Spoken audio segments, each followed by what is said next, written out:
De toda la historia de libros prohibidos, de libros malditos, legendarios, hay uno que particularmente a mí me atrae, y entre otras cosas porque reúne tres de los requisitos imprescindibles para que sea digno de mención: la leyenda, la historia y la ciencia. Me estoy refiriendo al Codex Giga, también llamado popularmente la Biblia del Diablo.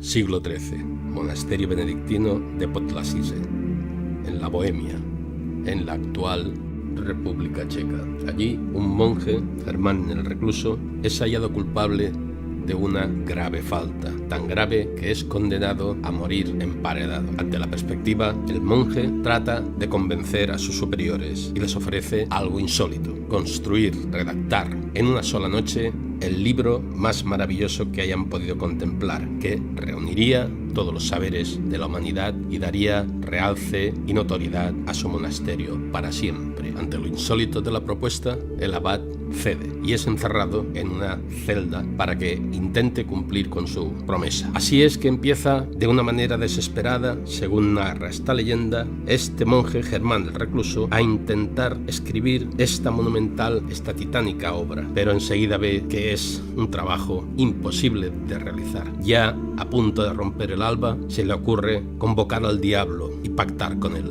Satanás acude a la cita puntualmente y acepta el trato. Solo le impone dos condiciones: su alma, por supuesto, y que su figura quede representada en la obra que va a realizar. Por supuesto, Germán acepta. Así pues, al despuntar el alba, abren la celda y los monjes quedan atónitos ante la visión extraordinaria de uno de los más bellos, majestuosos y monumentales ejemplares del libro que nunca habían podido contemplar. Ahí estaban representados, bellamente representados, conocimientos de todo tipo: la Biblia en su versión de la Vulgata, el texto de la Crónica Bohemorum, dos trabajos de Flavio Josefo, etimologías, por ejemplo, de San Isidoro, obispo de Sevilla, tratados sobre medicina, en fin, todo tipo de sabiduría. Ese es el contenido explicado de manera breve de esta, como decía, monumental, sorprendente y hermosa obra llamada el Codex Giga. El libro estaba redactado en pergamino y estaba bellamente ilustrado con tintas de color rojo, azul, verde y, por supuesto, y a página entera, algo sorprendente en una Biblia: la figura del demonio, una figura grotesca, una figura absolutamente insólita en una Biblia. Y ese parecía que fue el trato que Germán el Recluso hizo con el diablo. Esta es la leyenda, aunque tiene otras versiones, como por ejemplo la que dice que un monje por voluntad propia se encerró en una celda durante 35 o 40 años y cuando al cabo de ese tiempo abrieron la celda se encontraron al monje y la obra ya terminada. En cualquier caso, también había sido por encargo del diablo, así que, como vemos, la intervención de Satanás siempre ha estado presente. Ahora vamos a referirnos a la historia, una historia agitada, como veréis. En el año 1295 el monasterio pasa por una situación económica muy mala. Tanto es así que el abad decide vender el códex al monasterio cisterciense de Zeltek, básicamente por recomendación y la intervención del obispo de Praga. Hasta el 1594 aproximadamente, el códex permaneció en manos de los llamados monjes negros, hasta que posteriormente llegó a manos del emperador del Sacro Imperio Romano, Rodolfo II.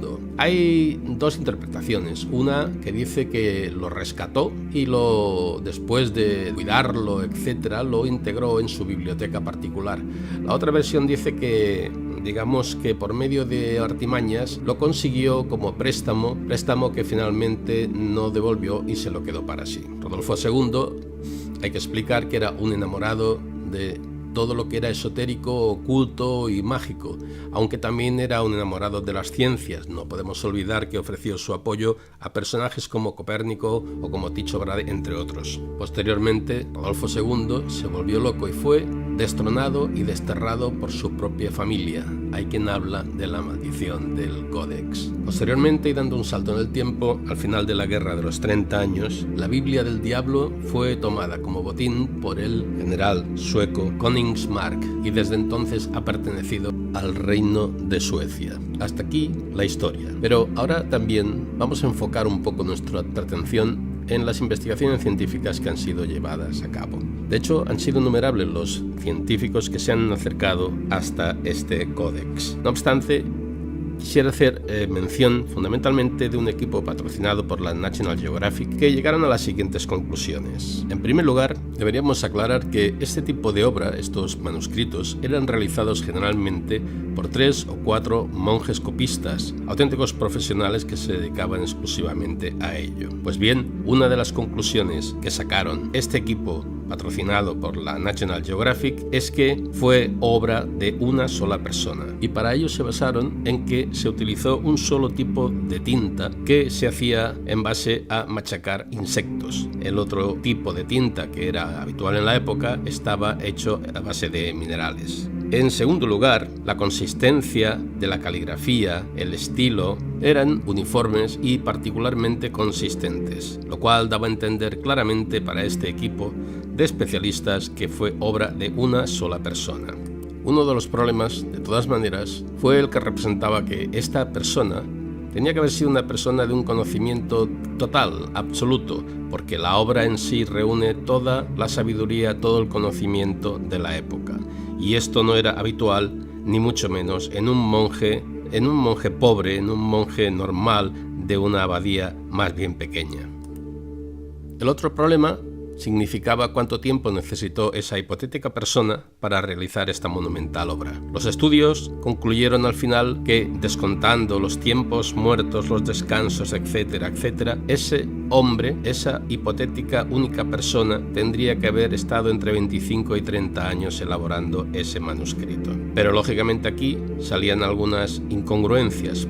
Por ejemplo, una persona que hubiera estado durante tanto tiempo realizando una obra de tal magnitud y en aquella época habría sido más conocido, sin ninguna duda. Con toda seguridad, la obra se habría ido promocionando, entre otras cosas, para recaudar fondos. En aquella época era muy frecuente en los monasterios. Pero aún hay más, y más inquietante aún. Y es que del estudio de la tinta se llegó a la conclusión de que esta obra solo podía haber estado hecha en el tiempo de 24 a 72 horas. Y esto sí que ya era imposible de aceptar. Pero ahí está, es un hecho científico. Obviamente, a pesar de estos resultados y de otros que han sido realizados, no nos va a llevar a la conclusión forzosamente de que efectivamente esta obra fue realizada por el diablo. No. Claro que no. El problema es que la investigación científica que trataba de encontrar respuestas empíricas aún ha dejado más enigmas. Por ejemplo, ¿quién fue realmente esta única persona que parece demostrado que así fue, realizó este descomunal trabajo?